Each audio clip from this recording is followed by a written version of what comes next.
Bonjour à tous, on se retrouve sur la troisième partie du tutoriel sur l'usage de Libomat. Donc on va dans cette partie aborder tout ce qui est caractères spéciaux et mise en forme, mais je vais d'abord revenir sur le tutoriel précédent. Je vous ai présenté comment écrire les formules des atomes, des molécules et des noyaux. Je n'ai pas parlé des ions, donc on va le faire ici. Si je vais écrire la formule des ions, comment est-ce que je procède? Là, il faut que je combine, vous le voyez, un underscore pour mettre les éléments en indice. Donc imaginons pour l'ion sulfate, SO4-. Donc SO, que j'écris sous cette forme-là. Donc le 4 est en indice, je l'écris comme ça. Et ensuite, je le fais suivre. Alors je mets un petit espace pour m'assurer qu'il va me permettre en fait de faire la suite correctement. Donc il faut que je mette un 2- en exposant. Alors là, si vous voulez être tranquille au niveau de votre écriture, n'hésitez pas d'une part à mettre, vous le voyez, des accolades pour que tout le 2- soit en exposant. Vous voyez que là, malgré le fait que je fasse ça, il n'est pas tout à fait d'accord avec mon écriture, il met des petites erreurs. Donc là, toujours pareil, quand vous avez des erreurs, mettez les choses entre guillemets, vous êtes certain du coup que les éléments apparaîtront sous cette forme-là. Donc voilà pour SO4-. Quand vous voulez mettre une formule plus simple, il suffit simplement de mettre en pratique les éléments qu'on a vus plus tard, qu'on a vu précédemment. Par exemple pour l'ion calcium, Ca2+, et vous mettez simplement un en exposant ici, avec votre petit chapeau, en mettant les guillemets et les accolades, et vous mettez 2+. Et si vous voulez mettre en solution aqueuse, vous pouvez très bien rajouter un underscore, et mettre aussi sous cette forme-là, en solution aqueuse. Voilà, ce qui nous donne la chose suivante. Vous voyez, donc en combinant les éléments qu'on a vus précédemment, on peut sans difficulté, de façon très développée, on le voit, sans restriction, mettre les formules de tous les ions auxquels on va être confronté. Alors, on va passer aux caractères spéciaux, notamment les lettres grecques. Alors la façon la plus simple d'intégrer vos lettres grecques dans vos rapports, c'est de vous servir directement ici de cette petite fonction symbole que vous avez là. Vous cliquez dessus et vous recherchez dans la liste la lettre grecque que vous recherchez. Donc évidemment par défaut, nous on va se concentrer sur les lettres grecques, mais vous avez moyen aussi, vous le voyez, de passer par d'autres caractères particuliers qui pourront vous être utiles dans certaines situations.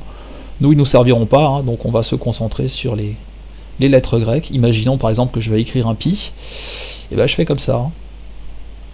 Je sélectionne pi, j'insère, et vous voyez en fait qu'il me génère le code qui permet d'afficher la lettre pi. Vous voyez en fait que les caractères spéciaux s'écrivent en écrivant donc les choses sous cette forme-là. Donc je mets un %, et je mets ensuite simplement le nom de la lettre grecque qui suit.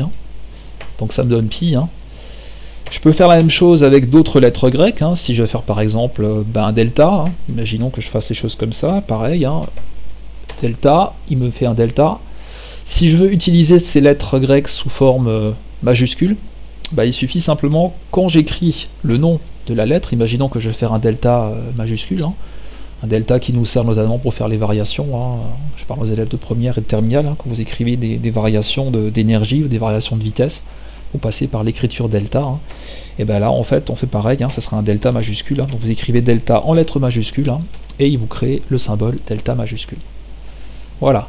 Alors faut pas hésiter, si vous êtes un petit peu perdu ici, à passer par les éléments que vous avez ici, parce que vous allez voir que dans certaines situations, imaginons que je vais mettre par exemple un bêta.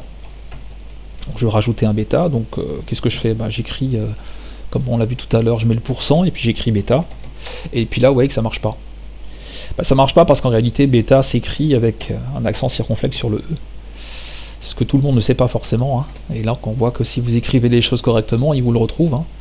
Là aussi, si vous avez un doute sur n'importe quelle lettre, imaginons par exemple vous voulez mettre un oméga, selon le même principe, vous le sélectionnez dans la liste et vous insérez, et le tour est joué. Vous voyez que là aussi il y a une petite nuance. L'oméga s'écrit avec un caractère accentué. Le E le E possède ici un accent aigu. Voilà. Ça c'est pour les caractères spéciaux, donc les lettres grecques en particulier. Maintenant pour ce qui est de la mise en forme, vous avez moyen de mettre en forme les éléments dans votre éditeur de formules. Première chose qu'on peut faire, c'est par exemple, si on veut passer à la ligne suivante, si je ne veux pas créer une deuxième formule en dessous sur la prochaine ligne de mon traitement de texte, je peux simplement taper ici la fonction newLine. Et quand je fais ça, automatiquement les éléments suivants que je taperai apparaîtront sur la deuxième ligne. Alors généralement ce qu'on fait, c'est que là on revient aussi à la ligne dans l'éditeur de texte, ça permet de voir un petit peu où on en est, mais vous voyez que c'est pas obligatoire, on peut très bien ne pas revenir à la ligne. Et vous avez donc moyen, de cette manière, dès que vous allez mettre un newLine, vous allez automatiquement revenir à la ligne et vous allez pouvoir du coup saisir des formules sur des lignes supplémentaires.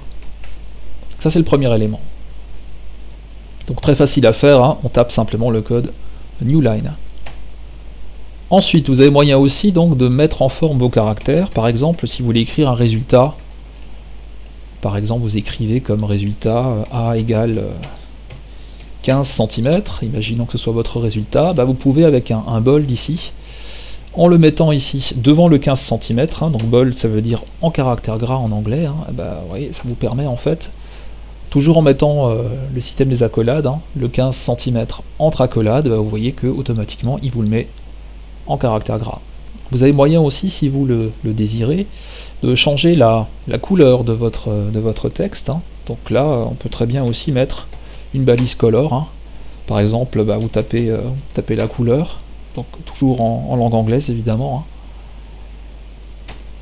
Et pareil, vous allez mettre ensuite entre accolades les éléments que vous voulez mettre en couleur. Donc c'est pas forcément tout. Moi je veux ici mettre juste en couleur le mise en forme.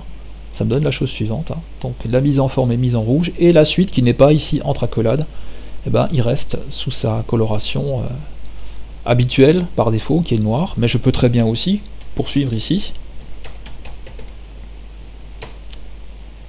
et vouloir mettre la suite en couleur bleue, ce qui donne la chose suivante.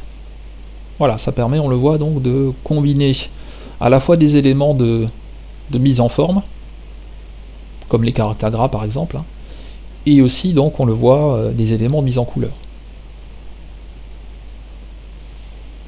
Voilà, je pense que j'ai à peu près fait le tour du sujet avec les quelques éléments que vous avez là. Vous avez moyen, je pense, de désormais, si vous respectez bien tout ça, si vous l'appliquez, vous allez voir qu'au début ça vous prendra un petit peu de temps, mais quand vous serez habitué à vous servir de ces outils-là, de ces éléments de mise en forme, de ces éléments de saisie, vous allez voir que ça va dans un premier temps améliorer la qualité de vos rapports, et puis vous allez voir qu'au final vous allez aussi gagner du temps, parce que quand on est habitué à servir de l'outil, finalement on développe des automatismes qui font que les choses vont beaucoup plus vite que évidemment quand on démarre.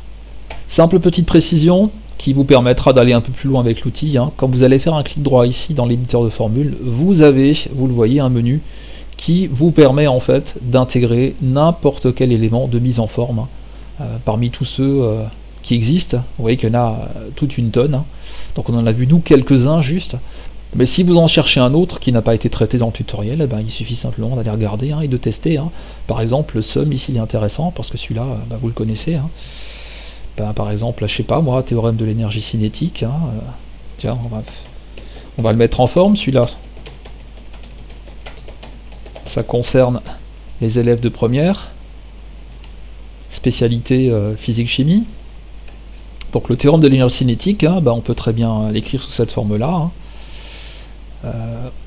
En passant par une formule, donc je vous rappelle que le théorème de l'énergie cinétique vous dit que la somme des travaux des forces, donc là je combine un petit peu tous les éléments qu'on a vus, donc entre les points A et B, qui, vous vous rappelez, se mettent en indice. Ensuite, entre parenthèses, on met la force concernée, donc là par exemple ça peut être le poids. Alors si vous voulez mettre un vecteur à la place d'une simple lettre, mettez simplement devant le P ici, l'indication VEC, et vous voyez qu'il vous met automatiquement donc une flèche par-dessus. Ça, on sait que c'est égal à la différence, à la variation d'énergie cinétique du système, donc variation delta, comme ça, énergie cinétique E indice C. Vous voyez, comme ça, en combinant tous les éléments, on peut aboutir du coup à ce type de notation. Voilà. Voilà, je m'arrête là. Je vais juste vous mettre en dans les commentaires en dessous un petit exercice que je vous laisserai faire sur Moodle qui met en pratique les quelques éléments qu'on a vus ici. Merci de votre attention et à bientôt pour d'autres réjouissances.